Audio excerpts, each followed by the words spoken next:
இதில் வந்து 168 கோடி ரூபா ரிவைஸ் எஸ்டிமேட்டில் இந்த பூங்கா நடக்குது. இது ஜெயில் இடத்துல முதலமைச்சர் வந்து அடிக்கல் நாட்டு போனார். வர டிசம்பருக்குள்ளே அதை முடிச்சு கொடுக்கணும், திறக்கணும் அப்படிங்கிறதுக்காக அதை பார்த்துட்டு போகணும், வேறு ஒன்றும் இல்லை. சார், டிசம்பருக்குள்ளே முடிக்கிற நிலைமையில் ஃபுல்லாக காங்கிரீட் கட்டமாக தான் இருக்குது. இன்னும் பூங்காக்கான ஏற்பாடுகள் எதுவுமே பண்ணாமல் இருக்குது. அப்போ எல்லாம் முடிக்க டிசம்பர்னா 4 மாதம் இருக்குது. பார்த்துருங்க சார். அதேமாதிரி உள்ளாட்சி நிர்வாகம் நகராட்சியில் வந்து நகராட்சியிலையும் வந்து காலி பணியிடங்கள் ஜாஸ்தியாக இருக்குது.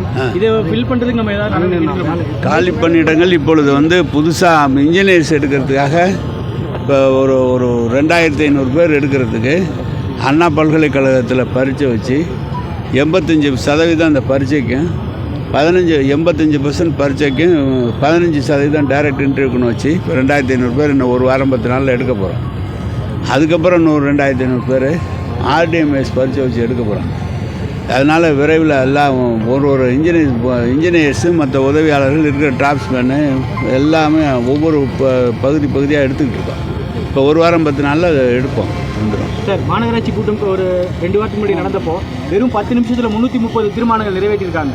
இந்த தீர்மானங்களை செயல்படுத்துவீங்களா இல்லை ஏதாவது ஸ்டாப் பண்ணுறதுக்கு ஏதாவது ஐடியா இருக்குது? தீர்மானம் நிறைவேற்றுறதே செயல்படுத்துறதுக்கு தானே சார், நிறுத்துறதுக்காக. 10 நிமிஷத்தில் 333 தீர்மானம் நிறைவேற்றி இல்லை, ஏற்கனவே எந்த அளவுக்கு இல்லை அதெல்லாம் நீங்கள் 10 நிமிஷத்தில் 5 நிமிஷத்துனாலும் தீர்மானத்தை ஆராய்ந்து மக்களுக்கு தேவையானதை முன்னுரிமை கொடுத்து அனைத்தையும் நிறைவேற்றும். அதிலெல்லாம் ஒன்றும் கட்டட வரைபட அனுமதிக்கு வந்து கட்டணங்கள் வந்து இன்க்ரீஸ் பண்ணியிருக்காங்க. அதை பற்றி கட்டணம் இல்லையே, நேரடியாக இப்போ சென்னையிலலாம் 2400 ஆன்லைன்லேயே கொடுக்க சொல்லிட்டாங்க.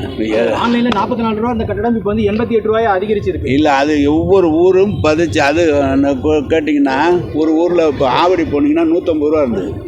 ஆவடி பக்கம்லாம் ஒரே சீராக ஒரு நகரம், எந்த வளர்ந்த நகரம் கிரவுண்ட் ரேட் என்ன இருக்குது, கிரவுண்டு ரேட்டை எடுத்து அந்த ரேட்டுக்கு தகுந்த மாதிரி ஃபிக்ஸ் பண்ணியிருக்காங்க.